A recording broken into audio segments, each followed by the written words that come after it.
मालक, मी तिच्या जीवाची भीक मागतो मालक, तुमच्याकडे तिला काही करू नका। जर माझ्या हातून तुमच्यापैकी कोणाचाही जीव जाऊ नये असं जर वाटत असेल तर एवढा एकच पर्याय शिल्लक आहे, पायताण चाटायचं आणि माफी मागायची।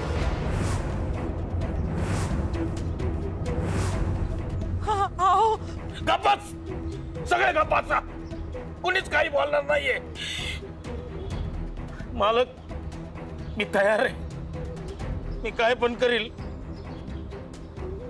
पण मुक्ताला माफ करा, तिला काही करू नका। यामुळे तुला कळेल की तुझ्या कर्माची फळं तुझ्या घरच्यांना कशी भोगावी लागतात ते।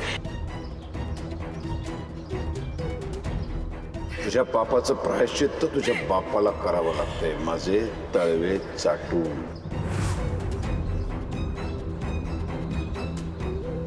नाही अण्णा, लांब हो, नाही अण्णा, करू दे मला प्रायश्चित्त, लांब हो। आधी मला मारून टाका, मग काय करायचं ते करा अण्णा। नाही अण्णा, असं करू नका अण्णा।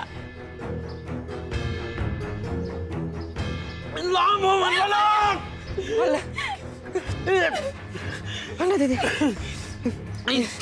नको नको मला, नको मला। आता फक्त दोनच गोष्टी होणार, एक तर माझा इथं जीव जाईल, नाहीतर मी मालकांची तळव चाटीन।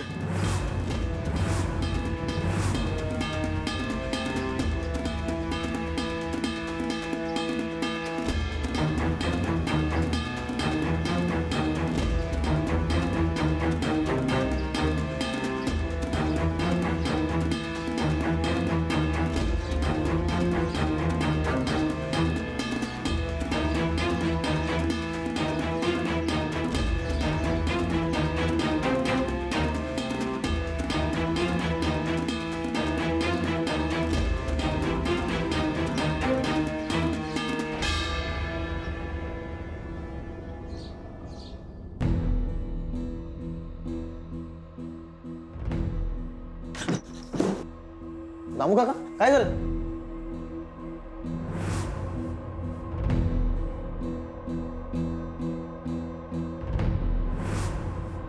माझ्या पोरीला माफ करा मालक। माफी तेव्हाच मिळेल तुझ्या पोरीनं हे सगळं घडताना स्वतःच्या डोळ्यांनी पाहिलं पाहिजे, तिला कळलं पाहिजे। नाही, मी नाही पाहू शकणार।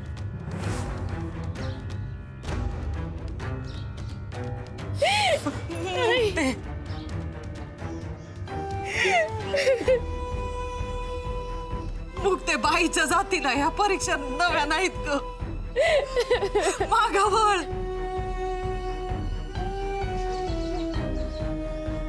नाही सण होणार मला। मुक्ते, तुझ्या बापाला जिवंत पाहायचं असेल तर मागावळ।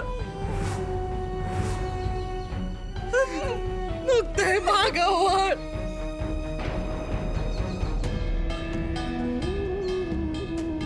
हा, नीट डोळे उघडून बघ, बघते रे ती। आता शांतपणे आत्माराम माझी चप्पल चाटू शकतो।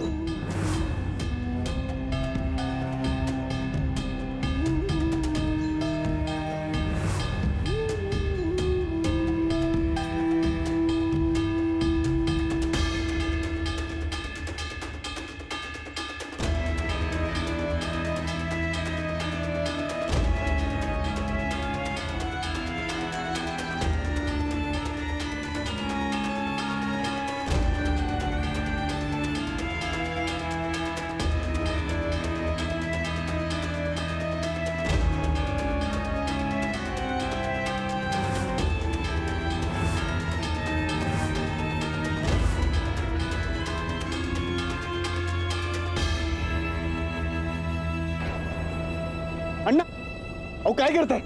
उठा उठा अण्णा।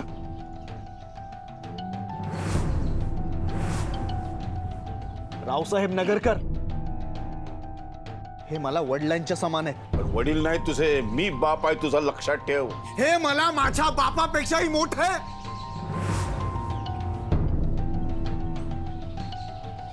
आणि त्यांच्याशी असं वागायची हिंमत कशी केली तुम्ही?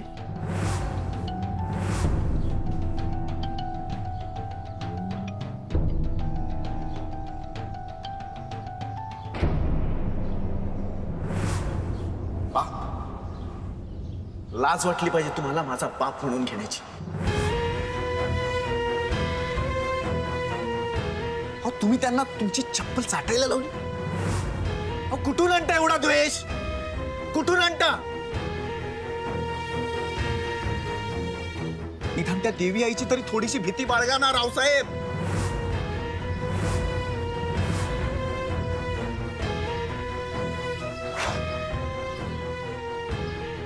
तुम्हाला कळतंय का तुम्ही कसं वागताय? तुम्हाला आम्हाला संपून टाकायचं ना? ठीक आहे, आजपासून हा उंदीर मांजराचा खेळ आपण बंद करूया. तुम्ही आमचा जीव घेऊन टाका.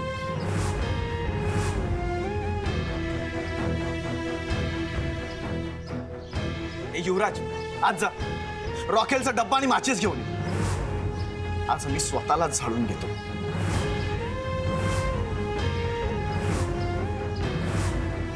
बस झाली तुझी नाटकं, कळलं ना? शांत बसायचा. आता यापुढे मी तमाशा करणार आणि तुम्ही फक्त बघायचं.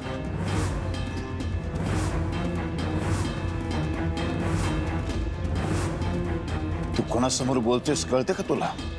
हा, समजतंय?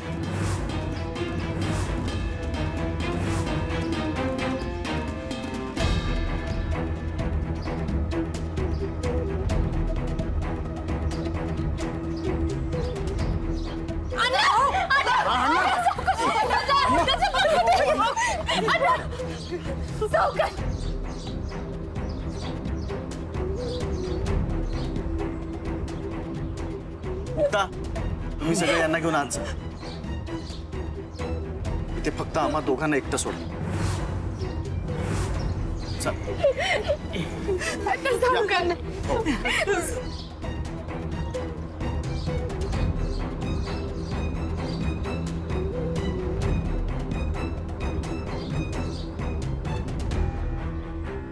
बाप काय असतो बघायचं?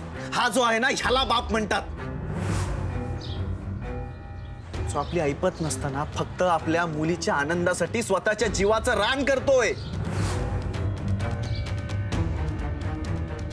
जो आपल्या मुलांच्या आनंदासाठी, त्यांच्या सुखासाठी कोणताही त्याग करायची तयारी ठेवतो ना, त्याला बाप म्हणतात.